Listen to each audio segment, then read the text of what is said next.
Hello everyone, you're on the Scary Story channel. What I'm about to tell you happened just a few months ago. It's something I still can't explain. And honestly, it keeps me up at night. My wife Chloe and I had just bought our first house. It was an older place built in the early 1900s, but it had character. We loved the creaky hardwood floors and the original glass doorknobs. The only part of the house we weren't thrilled about was the basement. It was a classic old house basement. Stone walls, a concrete floor, and a single, bare light bulb hanging from the ceiling. It was damp, smelled like earth, and was filled with the junk left behind by previous owners. Our plan was to eventually finish it, turn it into a home gym or a media room. But for the time being, it was just for storage. The first few weeks were great. We were busy unpacking, painting, making the house our own. The basement was the last thing on our minds. Then one Saturday I decided it was time to tackle the mess downstairs. I put on some old clothes, grabbed a pair of work gloves and headed down. The air was heavy and cold, a stark contrast to the sunny day outside.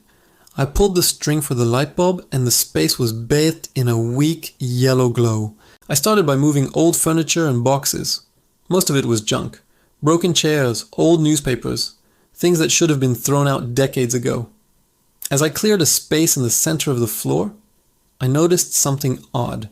The concrete floor was covered in a fine layer of dust and dirt, except for a clean, distinct path. It looked like two parallel tracks about a foot apart, leading from the far, dark corner of the basement right up to the bottom of the stairs.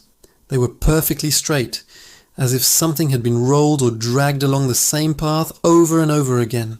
I crouched down to get a better look. The tracks were completely clean, while the floor on either side was thick with grime.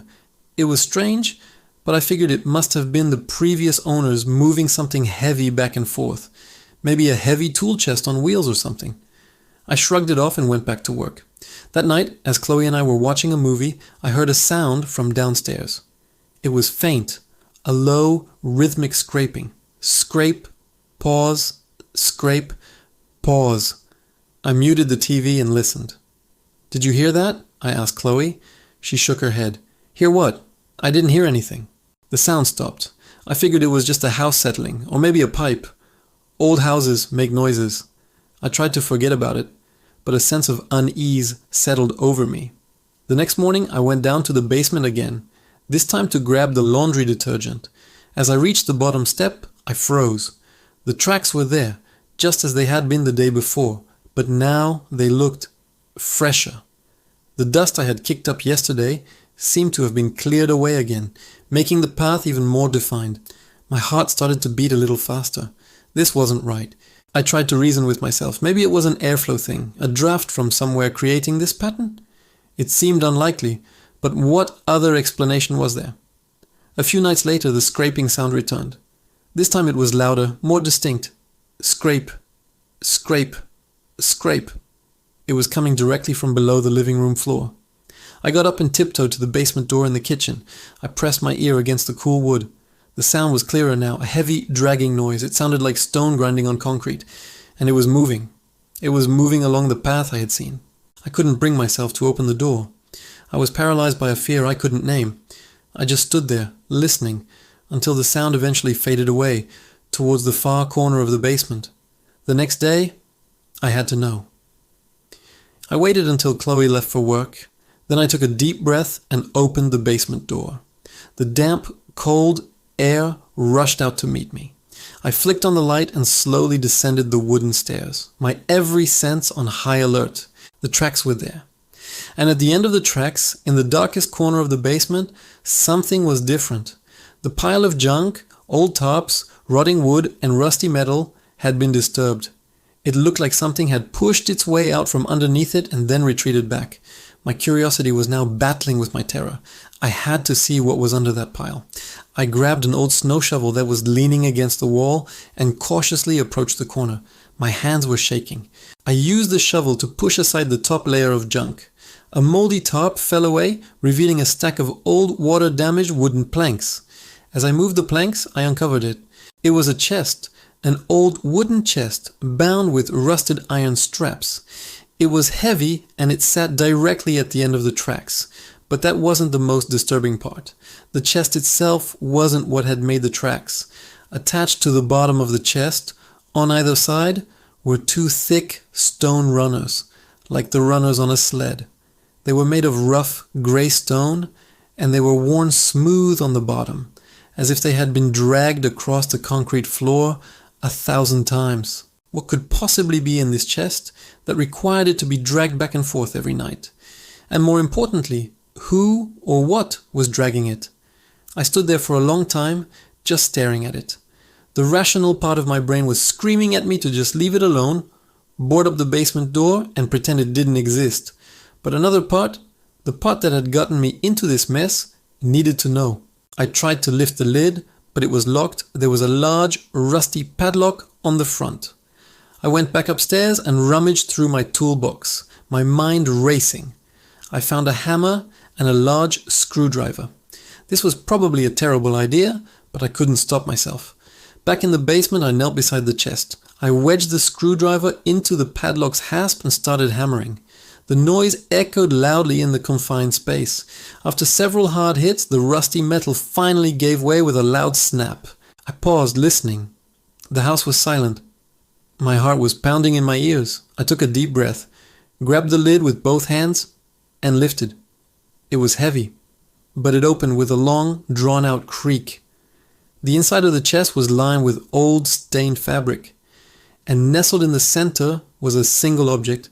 It was a doll, a porcelain doll, about 2 feet tall. It had a pale, cracked face, glassy blue eyes that stared blankly at the ceiling, and a small, red-lipped smile that seemed just a little too wide. It was wearing a faded, lacy white dress. I let out a breath I didn't realize I'd been holding. It was just a doll. A creepy, old doll, but just a doll. I felt a wave of relief, mixed with a little embarrassment. All this fear over a toy. But then I noticed something else. Around the doll's neck was a simple leather cord. And tied to the cord, almost hidden under the collar of its dress, was a small, folded piece of paper. My hands trembled as I carefully untied it. The paper was old and brittle. I unfolded it gently. There was writing on it, in an elegant, old-fashioned script. It was a short message. It said, "Don't let her out of the basement. She gets lonely." A cold dread washed over me, far worse than any fear I had felt before. She gets lonely. As I read those words, I heard a faint sound from behind me. Click! I spun around. The light bulb at the top of the stairs had gone out, plunging the basement into near total darkness. The only light was a thin sliver coming from the open doorway at the top of the stairs. And then I heard it again. The sound that had haunted my nights. Scrape. It was close. Right next to me. I scrambled backwards, away from the chest, my eyes frantically trying to adjust to the dark. I could just make out a shape. A small shape moving in the darkness. Scrape. It was the doll. It was out of the chest. It was standing on its own, dragging its little porcelain feet across the concrete. No, not its feet. It was dragging the entire heavy chest behind it, the stone runners grinding against the floor. I couldn't scream. The sound was caught in my throat. I watched, horrified, as the small figure slowly, deliberately, began to drag the heavy, stone-bottomed chest towards the stairs. Towards me. Its glass eyes seemed to glint in the sliver of light from the doorway. Scrape, scrape. The sound was agonizingly slow, rhythmic, and it was getting closer with every passing second. I finally found my voice and let out a choked cry. I turned and scrambled up the stairs, not daring to look back. I burst through the door, slammed it shut, and fumbled with the lock, my fingers numb and clumsy. I slid the deadbolt into place and stood there, panting, my back pressed against the door, listening. Scrape, scrape, scrape. The sound stopped right at the bottom of the stairs. Then a new sound, a soft, light tapping on the other side of the door. Tap, tap, tap. Followed by a little girl's whisper, a voice that was both sweet and chillingly ancient. "I'm lonely." We moved out a week later. We didn't even pack everything. We just took what we could fit in our cars and left. We told the real estate agent there was a major foundation issue and we couldn't live there. We lost a lot of money, but I didn't care. I never told Chloe the whole truth. I just said the house gave me a bad feeling. How could I tell her what I saw? How could I explain the tracks in the basement? Sometimes late at night when the house is quiet, I think I can still hear it. A faint, distant scraping sound. And I wonder about the new family who bought the house. I wonder if they've gone down into the basement. And I pray they leave that door closed. Thanks for listening. If you enjoyed this story, be sure to like, subscribe, and hit that notification bell for more creepy content. Stay safe out there.